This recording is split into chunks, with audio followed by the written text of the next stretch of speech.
नाज़रीन अस्सलाम वालेकुम। मैं मोहम्मद अम्मार इस्लामी न्यूज़ में आपका इस्तकबाल करता हूँ। आइए देखते हैं आज की अहम खबर। कुछ 2-4-8 दिन से सोशल मीडिया के ज़रिए और प्रिंट मीडिया के ज़रिए ये बात की इत्तलात मिल रही थी कि ख्वाजा बिलाल अहमद को गोशा महल की सीट ना मिलने की बुनियाद पर ख्वाजा बिलाल अहमद मजलिस इत्तेहादुल मुस्लिमीन से दस्तबरदारी की जो है गौर व फिक्र में है। इस बात की इत्तलात सोशल मीडिया पर गश्त कर रही थी। मैं आज इसकी वजाहत करने के लिए आपके दरमियान में आया हूँ। मैं सबसे पहले गोशा महल की टिकट का दावेदार यकीनन था, और आज मैं जब मजलिस इत्तेहादुल मुस्लिमीन से दस्तबरदारी इख्तियार कर रहा हूँ तो उसकी सबसे बड़ी वजह यह है कि क्यों सदर मजलिस बैरिस्टर असदुद्दीन ओवैसी साहब क्यों नहीं गोशा महल से अपना उम्मीदवार खड़ा करते हैं। अब इसके ऊपर ये एक ऐसी टॉपिक है जिसके ऊपर बहुत कुछ बोला जा सकता, बहुत कुछ सुना जा सकता, और हर एक की अपनी अपनी एक अलग अलग थॉट है।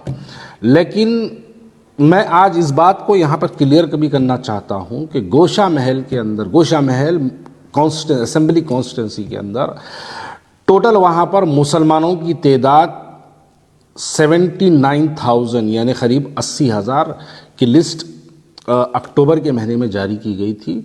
अभी फाइनल लिस्ट इलेक्शन से 2-8 दिन पे 10 दिन पहले कुछ जो है आएगी, जिसके अंदर कुछ बढ़ेंगे या फिर कुछ कम होंगे। तो चलिए मान के चलते हैं कि 80,000 मुसलमानों की तादाद, हम इसको मान के चलते हैं 80,000 की तादाद वाला वो कॉन्स्टिट्यूंसी है। दूसरी बात मैं यहाँ पर यह भी वाजे कर देना चाहता हूँ कि अगर हम माजी में हमारे इंतखाबात को अगर देखेंगे तो मलकपेट जो कॉन्स्टिट्यूंसी है, जहाँ से अहमद बिन अब्दुल्ला बलाला जो पहली मरतबा 2009 में वहाँ से कामयाब हुए थे, वो सिर्फ़ और सिर्फ वो 30,000 वोट लेके कामयाब हुए थे। बाइकल्ला से वारिस पठान जो पहली मरतबा 2014 के इंतखाबात में कामयाब हुए थे, 25,000 वोट लेके एमएलए बन गए थे। बलाला साहब मैं समझता हूँ 30,800 कुछ वोट थे, वो लेके जो है वो एमएलए बन गए थे। जो कॉन्स्टिट्यूंसी में 80,000 मुसलमान हमारे हैं, उस 80,000 मुसलमानों की कॉन्स्टिट्यूंसी में हम अपना कैंडिडेट क्यों नहीं खड़ा करते। यहाँ पर मैं पूछना ये चाहता हूँ, मजलिस इत्तेहादुल मुस्लिमीन की फाइनल लिस्ट आ चुकी है। मजलिस इत्तेहादुल मुस्लिमीन जुबली हिल्स से भी जो है अपना एक उम्मीदवार खड़ा करी है, राजेंद्र नगर से भी एक अपना उम्मीदवार खड़ा करी है। क्या हैदराबाद के मुसलमानों को इस बार ये बात को समझना ज़रूरी है कि हमको अजहरुद्दीन को हराना ज़रूरी है या राजा सिंह मलून को हराना ज़रूरी है? इस बात का जवाब आपको नहीं मिलेगा, लेकिन इसका जवाब आपको यकीनन मिलेगा हिकमत अमली। समझो कुल मजलिस इत्तेहादुल मुस्लिमीन की हिकमत अमली के नाम पे मुसलमानों के जज्बात से जो है हमेशा खेला जाता है। जहाँ पर 2009 का जो स्टाइल था मलकपेट पे, जिस अंदाज में मलकपेट कॉन्स्टिट्यूंसी पे मजलिस इत्तेहादुल मुस्लिमीन ने अपना कब्जा गाड़ा, अपनी हुकूमत वहाँ पर जो कायम की, जो अब तक भी कंटिन्यू चल रही है, क्या हम उस अंदाज में गोशा महल नहीं लड़ सकते थे? इसका जवाब आपको नहीं मिलेगा, कोई भी इसका जवाब नहीं देगा। वो मलून दिन बर दिन सरकार की शान में गुस्ताखी करता है, हम मुसलमानों के दिलों को ठेस पहुंचाने वाले बयानात देता है, और मेरी जमात कुल हिंद मजलिस इत्तेहादुल मुस्लिमीन के पास ऐसा कोई प्लान, ऐसा कोई मंसूबा नहीं है कि उस मलून को हराया जाए। क्योंकि ये तमाम लोग जानते हैं कि मैं कांग्रेस से जब मजलिस इत्तेहादुल मुस्लिमीन में दोबारा शमूलियत इख्तियार किया था, जब बैरिस्टर असदुद्दीन ओवैसी साहब ने ये बात को हमको कहा था कि आइए भारतीय जनता पार्टी को हराने के लिए आप हमारा साथ दीजिए। शायद लोगों को याद नहीं है, लेकिन हैदराबाद के लोगों का हाफिज़ा भी बड़ा कमज़ोर होता है। उस वक्त भारतीय जनता पार्टी एक बहुत बड़े पैमाने पर म्युनिसिपल इलेक्शंस के अंदर जो है वो काम कर रही थी, जिसके नतायज भी आपके सामने हैं। उनके पास 40 से ज़्यादा कॉरपोरेटर्स उनके कामयाब हुए। उस वजह से हमने भारतीय जनता पार्टी के बढ़ते हुए अज़ाइम को रोकने के लिए हमने यकीनन मजलिस इत्तेहादुल मुस्लिमीन का साथ दिया। अब यहाँ पर सवाल ये पैदा होता है कि आप बिहार जाकर वहाँ पर 100 सीटें लड़ाते हैं, जहाँ पर आपकी कोई शाख नहीं है। गोशा महल में आपके 2 कॉरपोरेटर, जहाँ पर आपकी कोई शाख नहीं है, उत्तर प्रदेश जाके आप वहाँ पर 100 से ज़्यादा सीटें लड़ाते हैं। गोशा महल हैदराबाद पार्लियामेंट्री कॉन्स्टिट्यूंसी में आता है, जहाँ के एमपी खुद असदुद्दीन ओवैसी साहब है, और जो हर इंतखाबात में जब जब इलेक्शन होते हैं, पार्लियामेंट के जब भी इलेक्शन होते हैं, असदुद्दीन ओवैसी साहब वहाँ से 30-30 हज़ार 40-40 हज़ार वोट जो है असदुद्दीन ओवैसी साहब वहाँ से हासिल करते हैं। क्या मजलिस इत्तेहादुल मुस्लिमीन जहाँ पर 40 हज़ार वोट हासिल करती है, जहाँ पर उनके 2 कॉरपोरेटर मौजूद है, जहाँ पर उनके इफ्तदाई के सदर मोहतमदीन मौजूद है, जहाँ पर उनकी एक बड़ी तादाद में जहाँ पर जो है उनके एक 80 हज़ार से ज़्यादा मुसलमान वोटर्स जहाँ पर मौजूद है, क्या मुसलमान वहाँ पर अपना कैंडिडेट मजलिस इत्तेहादुल मुस्लिमीन नहीं खड़ाती? इसका जवाब आपको दूसरी जानिब से ये मिलेगा, ये कहेंगे कि नहीं, हिकमत अमली समझो, हम टीआरएस या कांग्रेस की तायद में अपने कैंडिडेट का ऐलान करते हैं। हमने माजी में भी देख लिया कि आपने इससे पहले मुकेश गौड़ की तायद की, वो भी हार गया। इससे पहले आपने टीआरएस की तायद की, वो भी हार गया। इस मरतबा बीआरएस की तायद करेंगे, वो भी हारेगा। आपके पास कोई मंसूबा नहीं है। क्यों? ऐसी क्या बात है जो राजा सिंह को जो है आप इतनी शिद्दत से मोहब्बत करते हैं कि उसको आप बार बार कामयाब कराना चाहते हैं? अब मैं वाज़े तौर पे कह दूं, आने वाले पार्लियामेंट इलेक्शन में आप देख लीजिए, उस मलून को भारतीय जनता पार्टी का कैंडिडेट बनाया जाएगा पार्लियामेंट इलेक्शंस के लिए हैदराबाद के। जैसे ही वो कैंडिडेट बनेगा, ये तमाम जितनी शिकायतें हैं आपके मेरे जैसे लोगों को, जितने भी लोगों को जो है नाराज़गियाँ हैं, ये तमाम नाराज़गियों को बुलाया जाएगा और फौरी इस मलून को ला के आपके सामने खड़ा कर दिया जाएगा। हैदराबाद के मुसलमान जज्बाती नारे लगाते हुए निकलेंगे अपने मकानों से, भारी अक्सरियत से मजलिस इत्तेहादुल मुस्लिमीन को कामयाब कर दी। इस वजह से मजलिस इत्तेहादुल मुस्लिमीन हमेशा एक ऐसे फ़िरका परस्त चेहरे को हैदराबाद के अंदर सियासी तौर पर ज़िंदा रखती है। आप अगर उसकी तारीख़ देखेंगे तो वो बदमबाल रेड्डी की शक्ल में कभी ज़िंदा रहा, कभी आले नरेंद्र की शक्ल में ज़िंदा रहा, कभी इस मलून की शक्ल में ज़िंदा रहा, कभी बंडारू दत्तात्रेय की शक्ल में ज़िंदा रहा, कभी किशन रेड्डी की शक्ल में ज़िंदा रहा। तो ये हमेशा इस तरीके से मजलिस इत्तेहादुल मुस्लिमीन एक अपने फ़िरका परस्त चेहरे को ज़िंदा रखती है।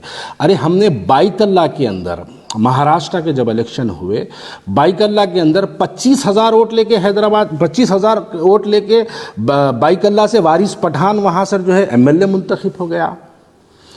मलकपेट को जब आप देखेंगे, मलकपेट के अंदर 30,000 वोट लेके अहमद बिन अब्दुल्ला बलाला पहली मरतबा एमएलए बन गए। जाहिर सी बात है, बनने के बाद अपनी कारकर्दगी करेंगे, वहाँ पर मुसलमानों के वोटों की तादाद बढ़ाने का काम करेंगे। अरे हम लड़ेंगे ही नहीं तो हम जीतेंगे कहीं को? फिर वो काशीराम का नारा कहाँ गया बैरिस्टर असदुद्दीन ओवैसी साहब के, पहली बार लड़ेंगे, दूसरी बार हराएंगे, तीसरी बार जीतेंगे? वो नारा क्या सिर्फ बिहार, उत्तर प्रदेश और महाराष्ट्र के लिए है? क्या वो नारा इनके लिए, गोशा महल के लिए नहीं बनता? ये बातें समझ के बाहर है। जब हम ऐसी सवाल करते हैं तो फौरी अब आगे मुनाफिकत का नारा लग जाता, फ़ौरन आगे लोग कहते हैं कि भाग गया, अब जमात छोड़ दिया, टिकट नहीं मिली। अरे मेरे को टिकट मिलो ना मिलो, अगर टिकट की मुझे ख्वाहिश होती तो मैं बैरिस्टर असदुद्दीन ओवैसी से या खुद पर पूछता। अगर मेरे को एमएलए बनने की ख्वाहिश होती तो मैं बैरिस्टर असदुद्दीन ओवैसी से चंद्रान गुप्ता पूछता। अगर मुझे एमएलए बनने की ख्वाहिश होती तो मैं बैरिस्टर असदुद्दीन से चार मीनार पूछता। मैं क्यों बैरिस्टर असदुद्दीन ओवैसी साहब से मैंने क्यों गोशा महल पूछा? मैंने उनसे गोशा महल इसलिए पूछा कि उस मलून को उसकी भाषा में, उसकी ज़बान में जिस तरीके से वो हमारे दिलों को तकलीफ़ पहुंचाता है। सियासी जमहूरियत है, जमहूरियत में हमको मौका मिलता है, मौके के तहत हम जाके उसको उसकी भाषा में ज़बान देते और मुसलमानों के इत्तेहाद का मुजाहरा करके हम उसको बता के आते।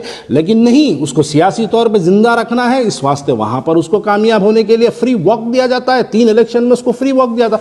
आप सवाल करिए बैरिस्टर असदुद्दीन ओवैसी साहब के पास कि क्या मनसूबा है बैरिस्टर असदुद्दीन ओवैसी साहब के पास राजा सिंह को जो है गोशा महल से रोकने के लिए? कोई जवाब नहीं मिलेगा आपको इसका। अरे ठीक है, आपको अगर ख्वाजा बिलाल का चेहरा पसंद नहीं है, आपको ख्वाजा बिलाल का अगर जो है ज़ुबान पसंद नहीं है, माजी में ख्वाजा बिलाल ने बहुत सारे मजलिस इत्तेहादुल मुस्लिमीन के खिलाफ बयानात दिए हैं, अगर इस बुनियाद पे ख्वाजा बिलाल आपको पसंद नहीं है तो आपके पास जो पसंदीदा चेहरे बहुत से हैं जिनके चेहरों को देख के आप मुस्कुराते हैं, उसमें से कोई एक चेहरे को लेके आके गोशा महल ले देना था। वो मुसलमान को खड़ा करना था वहाँ पर, आप मुसलमान को वहाँ पे खड़ा करके आप उसकी तायद करना था। बीआरएस के जो आपके जो ताल्लुकात है, उस ताल्लुकात की बुनियाद पे बीआरएस से आप एक अच्छे से हिंदू कैंडिडेट को लाना था और उसको बोलना था कि तुम मुस्लिम बस्तियों में इंटर मत हो, हिंदू बस्तियों में जाओ, काम करो, उनके वोटों को आप पोलराइज कराना था, जैसा आप करते हैं, जैसा आप फिरोज खान के लिए करते हैं, जैसा नामपल्ली के लिए आप करते हैं, जैसा मलकपेट के लिए आप करते हैं, जैसे याकूतपुरे के अंदर हिंदू वोटों को बाइफिकेट करने के लिए आप काम करते हैं, वैसे ही लेके जाके राजा सिंह के खिलाफ में आप टीआरएस से एक हिंदू कैंडिडेट को वहां पे डलाना था और केसीआर केटीआर जो आपके मामू भांजे जो भी है, आप उनके जरिए उसको इंस्ट्रक्शंस पास करना था कि मुस्लिम बस्तियों में काम नहीं करना, मुसलमानों की 80% है, तुम जाओ हिंदू बस्तियों में काम करो। असदुद्दीन अवैसी साहब निकल के अगर गोशा महल में मुसलमान बस्तियों में 80,000 वोटरों के दरमियान में अगर फिर के असदुद्दीन अवैसी साहब पैदल दौरे कर करके अगर मुसलमानों को वहां पे जो है बेदार करते, 80,000 में अगर 55,000 भी मुसलमान अगर निकल के अगर मुस्लिम कैंडिडेट को वोट दे दिया, तो मैं ये सवाल हैदराबाद की आवाम के लिए छोड़ता हूं, क्या ये मलून हारता नहीं सकता था? अरे जाति पैसा हम लगा देते, लोगों से चंदा मंग के लेके जाके गोशा महल लड़ा देते अगर आप किसी मुसलमान को देते। मैं अपनी जात के तौर पे अल्लाह के फजलो करम से चंदे की जरूरत नहीं है, मैं अपनी जात से 2-4-8 करोड़ लगाता, गोशा महल उसके वो मलून के खिलाफ में इलेक्शन लड़ता और ये बताता कि उसको मुसलमानों का इत्तेहाद ये होता है। लेकिन इसका कोई प्लान नहीं है आपके पास। अब उसकी आप तैयारी कर रहे हैं, उसको लोकसभा में लाने की तैयारी है, इस वजह से उसको वहां पे फ्री वॉक दिया जा रहा है। और ऐसी जमात के साथ रहना मैं नहीं समझता मेरे लिए जो है काबिल फ़ख्र हो। इसलिए इस बुनियाद पर मैं आज मजलिस इत्तेहादुल मुस्लिमीन से दस्तबरदारी का ऐलान करता हूँ। मैं मजलिस इत्तेहादुल मुस्लिमीन छोड़ने का ऐलान करता हूँ। आगे मैं क्या करूँगा, किसके साथ जाऊँगा भी या नहीं जाऊँगा, या सियासत में रहूँगा या नहीं रहूँगा तो किसके साथ रहूँगा, इसका ऐलान मैं सोशल मीडिया, प्रिंट मीडिया के ज़रिए मैं हमारे लोगों तक पहुंचाते रहूँगा। लेकिन ये बात बिल्कुल हैदराबाद के मेरे जैसे मुसलमान के लिए नाकाबिल कबूल है कि क्यों नहीं हम गोशा महल में, जहाँ पर 80,000 मुसलमान हमारे हैं, क्यों नहीं हम वहाँ से मुसलमान के कैंडिडेट को खड़ा करते हैं? क्यों नहीं हम बीआरएस का इस्तेमाल करके, टीआरएस का इस्तेमाल करके हम क्यों नहीं वहाँ पर जो है हिंदू वोटों के अंदर जो है हम बाइफिकेट करने का काम करते और मुसलमानों में इत्तेहाद का नारा लगा के हम मुसलमानों को घरों से निकालते और इस मलून के खिलाफ मुसलमान एक तौर पर, मैं समझता हूं अगर हम मुसलमानों के अंदर अगर निकल के अगर जो है हम पैदल दौरे करते, उनके छोटे छोटे ग्रुप मिसिंग करते, तो घरों से चुमटियों की तरह मुसलमान निकल कर जो है पोलिंग के दिन अपने वोटों का मुजाहरा करते और ये मलून हारता। आप देखिए कोई पॉलिसी नहीं है मजलिस इत्तेहादुल मुस्लिमीन के पास। एक पॉलिसी बता दीजिए कि राजा सिंह को, मलून को हराने की एक पॉलिसी बता दीजिए। नहीं, उसको सियासी तौर पर जिंदा रखना चाहते हैं। और ऐसी जमात जो इस गुस्ताख रसूल को जिंदा रखना चाहते हैं, बखुदा ऐसी जमात के साथ मैं रहना मुनासिब नहीं समझता हूं। इसलिए आज मैं कुल-हिंद मजलिस इत्तेहादुल मुस्लिमीन से अपना दस्तबरदारी का ऐलान करता हूं। शुक्रिया बहुत बहुत।